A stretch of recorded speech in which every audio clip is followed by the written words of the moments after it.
CTV News with Carlyle Fiset. Good evening. Thanks for joining us. We begin with a developing story in Tillsonburg, a significant industrial fire breaking out earlier tonight. According to Oxford OPP, officers responded to the scene around 8:30 p.m. Flames were tearing through an industrial facility in the community's south end. Police say they closed down Town Line Road for the emergency response, and no injuries have been reported. There's been no word on what started the fire or how much damage it has caused. To London City Hall, where councillors are asking questions after a large encampment in front of London Cares was dispersed, sending many Londoners experiencing homelessness into surrounding neighbourhoods. City staff are saying little, so Daryl Newcomb went directly to London Cares for answers.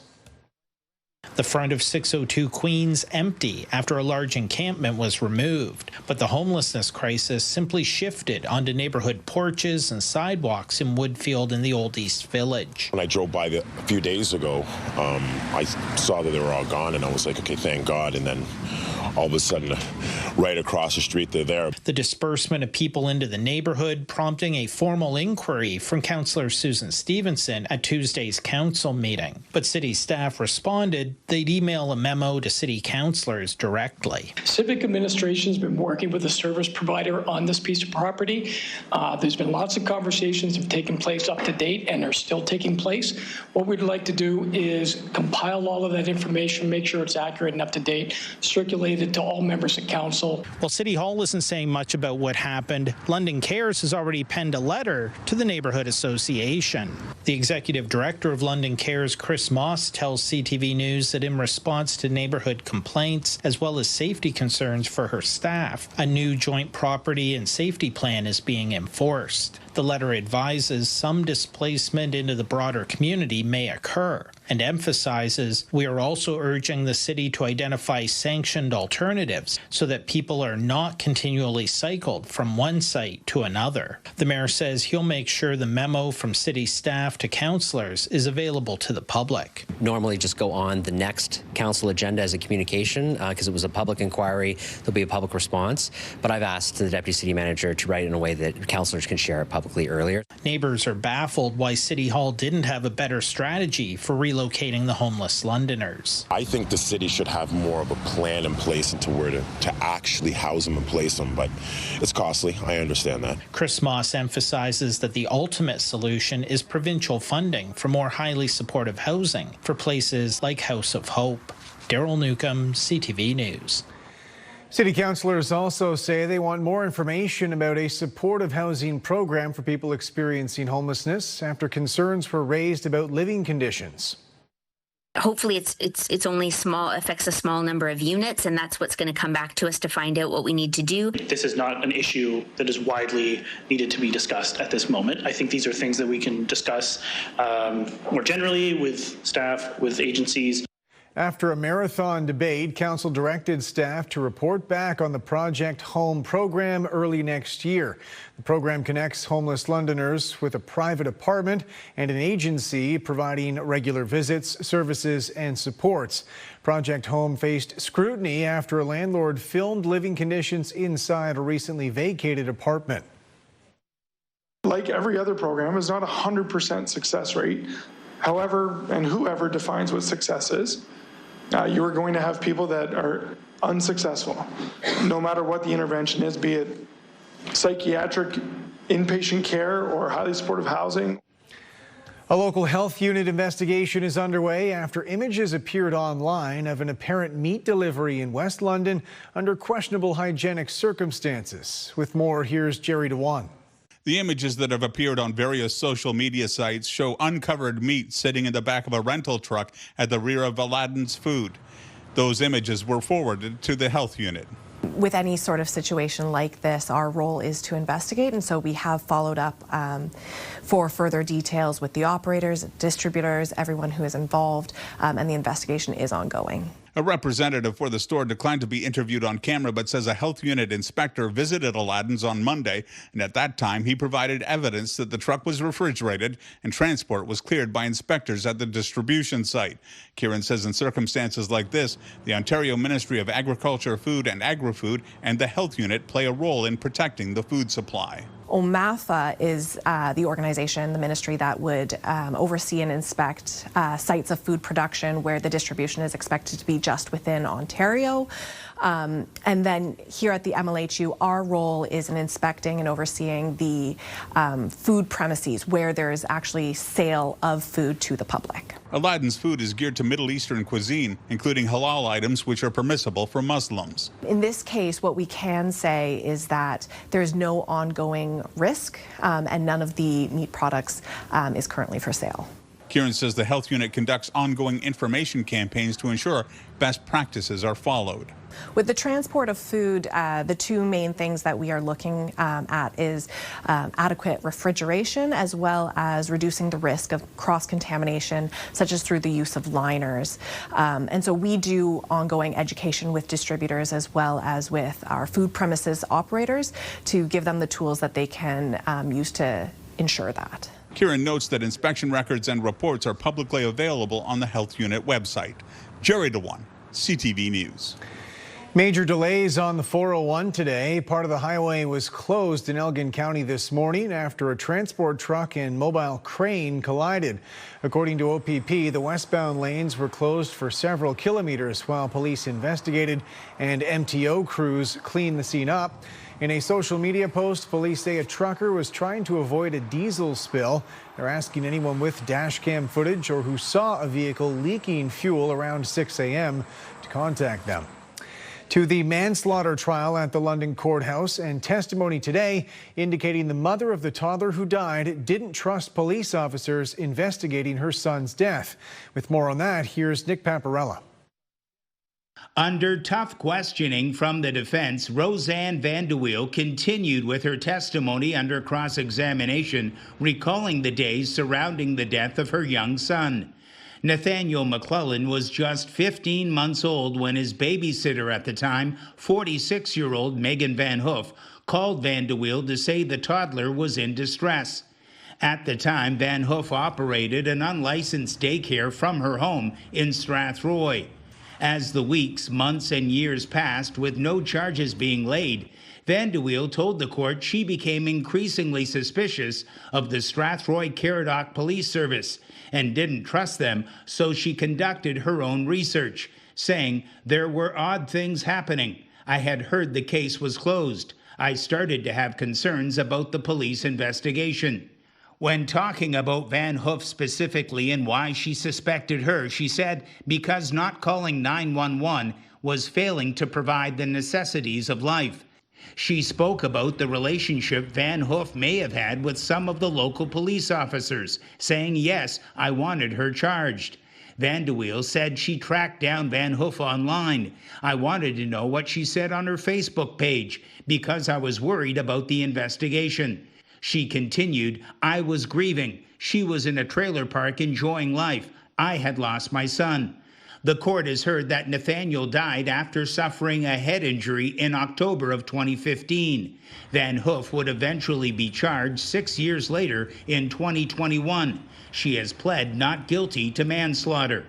Later, when questioned about any animosity she may have against the accused, Vanderweel responded, my focus was on the investigation because carrying anger or hating Megan is a burden too heavy to carry for me. It still is today.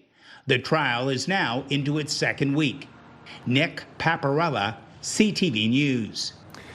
London researchers have launched a new clinical trial hoping to improve outcomes for patients living with kidney failure. As Lauren Stallone reports, dialysis treatment can keep people alive, but it comes with challenges. Frank Ansell used to spend his days traveling. Now his life tells a different story. For about 10, 12, 14 hours after dialysis, I am worthless. After nearly 3 years on dialysis, Frank says he knows the harsh realities firsthand. I see people sitting across from me, having dialysis that get up and go and drive a city bus afterwards. I leave dialysis in a wheelchair. Dialysis is an essential life-sustaining treatment for millions of people living with kidney failure. It uses a special filter to do the work of the kidney by removing waste, salt, and fluid from the blood. Blood actually flows through these tiny fibers. Experts warn dialysis can lead to quality of life concerns, with most patients requiring treatment at least 3 days a week. We're doing the study to determine does removal of these toxins with these new filters actually help people live longer, stay out of the hospital, not get hospitalized, and feel better. Dr. Pavel Rashanov, a scientist at London Health Sciences Centre Research Institute, says 50% of dialysis patients are expected to pass away within 5 years of starting treatment. We think a big part of that is that the dialysis filters are not as good as a natural kidney. There are things that they do not remove as well. Unlike standard filters, the newer generation of filters remove larger toxins from the blood. We call them larger because they're just the size that doesn't fit through the normal pores that our typical filters use. The 5-year trial, called Dialex, will include up to 4,800 patients across more than 100 dialysis units in Canada. Participants will randomly receive either the standard filter or the newer type of filter. The study will track symptoms to determine if the new filter improves patient outcomes, something Frank says he's hopeful for. It's like a country club of friends. It's like you're in the pub, except nobody's drinking, and the patients are chit-chatting. It's actually, for how bad the experience is, it's a beautiful experience. Lauren Stallone, CTV News.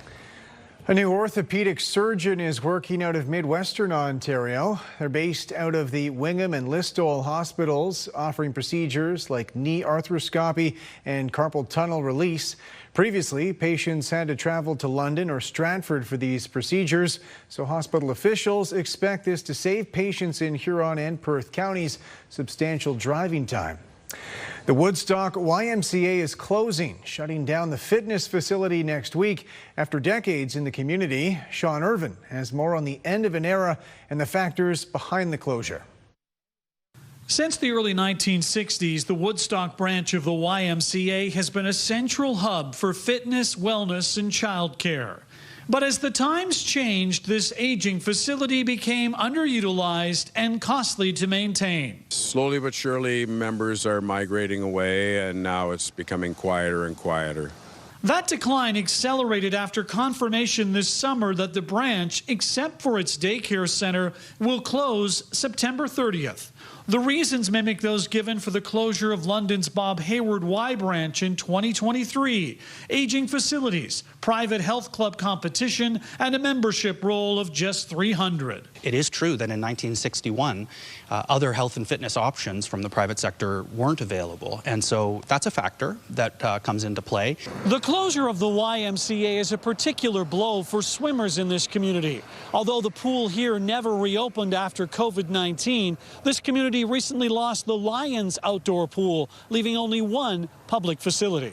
Yeah, it's really sad times as far as that goes. The Southside Aquatic Center is now the only swimming facility in the city of Woodstock. And, of course, it's an indoor facility for children's lessons and for family swim time. Woodstock City Councillor Mark Schadenberg, who voted to rehabilitate the Lions pool, wanted the Y to stick around, but not at all costs. For the city of Woodstock to assist them in their aquatics program wasn't going to be monetarily something that had made sense. Still, Y officials hope for a return one day. I still hope there will be, and that in the future, a new era will begin for health and fitness with the Y in Woodstock. I'm hopeful for that outcome. So is Dave Shakespeare. I really enjoy the Y, and I would become a member overnight if there was a Y to open here again, for sure. But with the current building soon to be on the market, a brand new facility is likely the only option for a return. In Woodstock, Sean Irvin, CTV News. A joint privacy investigation looking into TikTok's data collection practices has found the popular social media platform has been collecting sensitive information from hundreds of thousands of Canadians under 13 years old. As Mike Couture reports, according to TikTok's own terms of service, kids that young aren't supposed to be allowed on the app. The investigation was conducted by the Federal Privacy Commissioner and 3 of his provincial counterparts. It found that TikTok did not do a good enough job of keeping children off the platform. Hundreds of thousands of Canadian children access TikTok each year, according to the investigation, and the app has been collecting and using their personal information. While this investigation focused mainly on children, it also found that TikTok did not obtain valid and meaningful consent for the collection and use of troves of user data. There's certain things people consent to, but there's certain things that we find just goes too far, and that's the issue of under 13 children. We just found that for that, even with consent, we find that that's not appropriate. The Privacy Commissioner did note that TikTok has already agreed to enhance its age verification system to keep underage users off the platform. A spokesperson for TikTok said the company is happy that the commissioners agreed to a number of their proposals, and TikTok remains committed to maintaining strong transparency and privacy practices. Mike Couture, CTV News, Ottawa. Still to come, throwing a cancer curveball, the local fundraiser inspired by a personal story of overcoming a health battle. 5K a day is back on 97.5 Virgin Radio. Listen to Jeff, KP, and Backstage Ben for your chance to win $5,000 every weekday. 5K a day. Virgin Radio.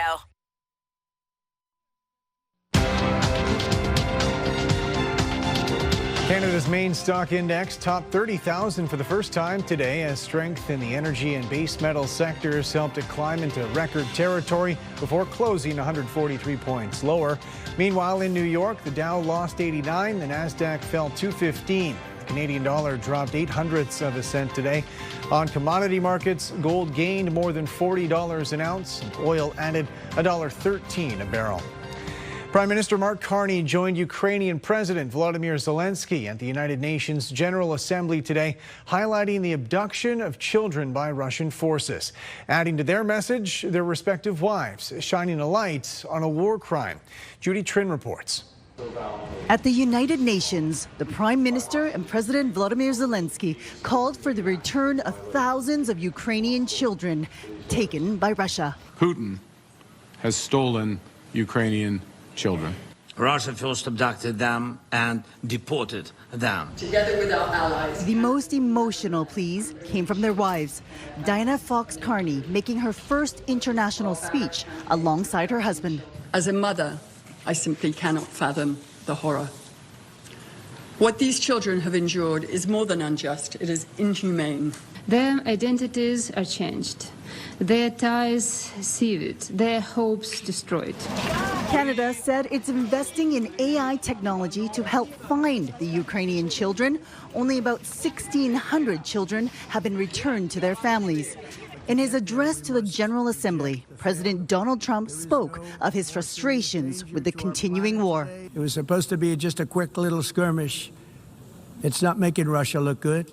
It's making them look bad. Earlier this summer, during a meeting with Vladimir Putin, Trump hand-delivered a letter from the First Lady calling for the return of the children. Her efforts were acknowledged by Mark Carney in front of European leaders. We welcome the recent powerful appeal to President Putin by the First Lady of the United States to consider the plight of children in ending this war.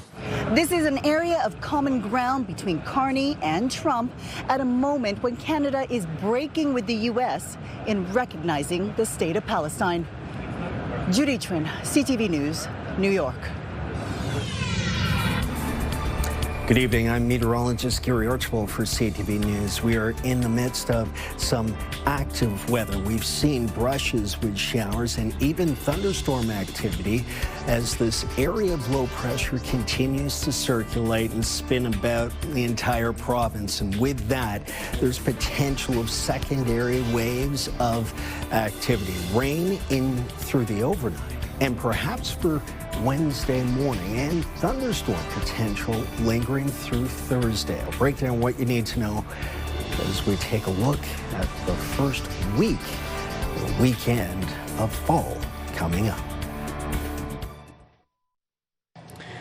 Welcome back with Gary Archibald tonight. And Gary, I know it's only Tuesday night, but when we get to your 7-day forecast, I think a lot of people will be looking forward to what's looking like a pretty good fall weekend.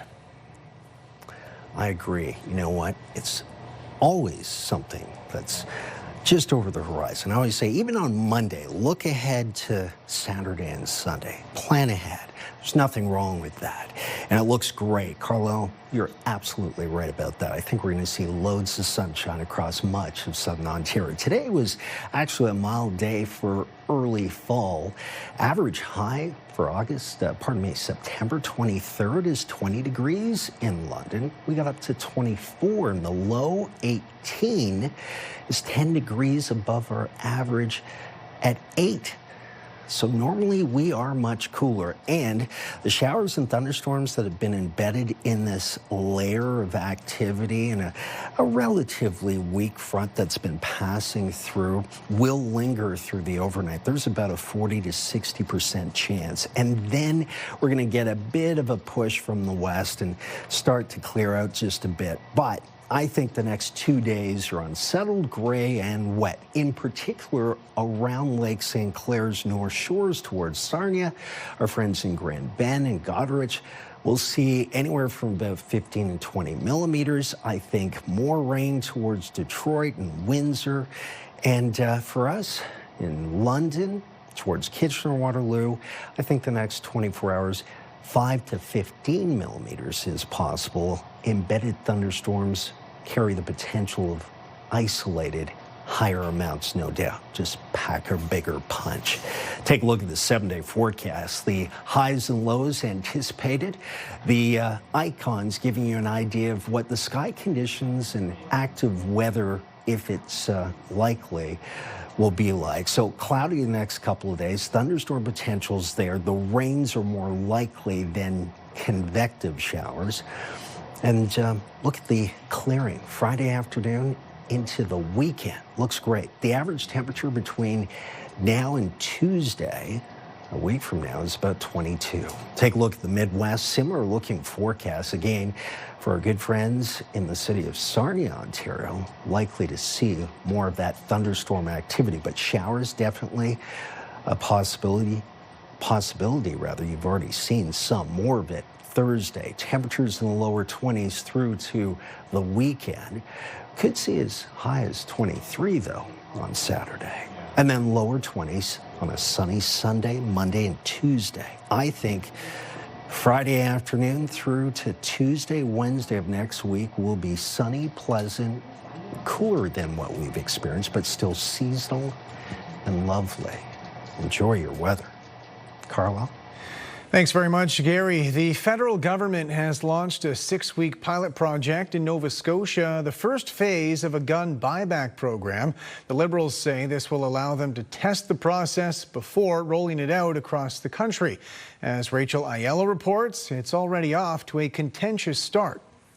Have you not failed at the task of getting this moving faster? Absolutely not. The public safety minister faced tough questions today as he unveiled the next phase of the federal firearm buyback. The opening of the program to individual owners. A program that he questioned the efficacy and enforceability of in audio leaked just yesterday. I have absolute confidence in this program. Then why did you say what you said? After a Cape Breton test run, owners nationwide of the more than 2,000 makes and models of firearms that the Liberals have outlawed will be contacted with instructions on how to participate. Those seeking compensation will either be able to turn their firearms over to local police after scheduling a time online, or keep them after proving they've been deactivated by a licensed gunsmith.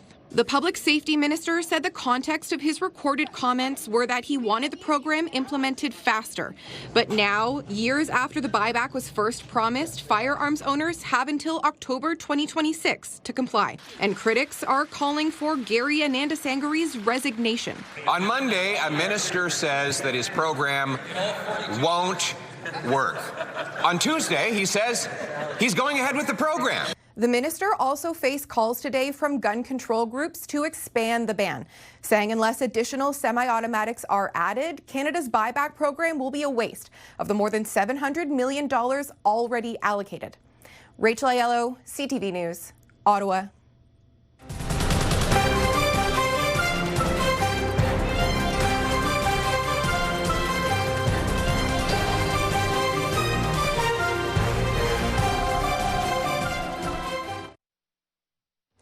Finally tonight, a couple in Lambton County far exceeding their fundraising goals for their local cancer clinic. Brent Lale has more on their personal fight with the disease and their gratitude to the people who helped them get through. Curveballs for cancer care.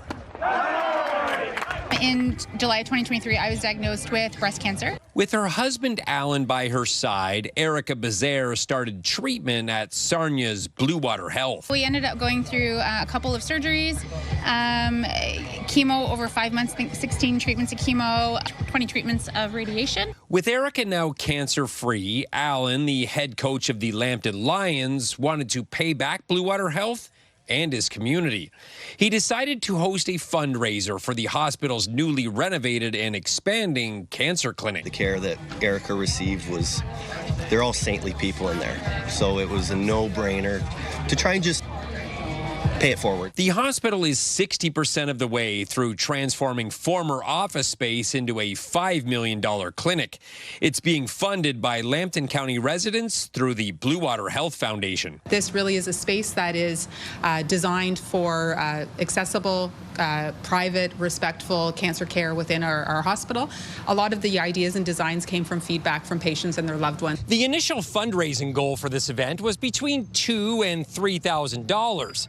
But when the community jumped on board, the final total will be close to $50,000. The stands were packed with people wearing pink, and a pregame ceremony featured a first pitch by Erica's oncologist, the Health Foundation, and the event's major sponsor.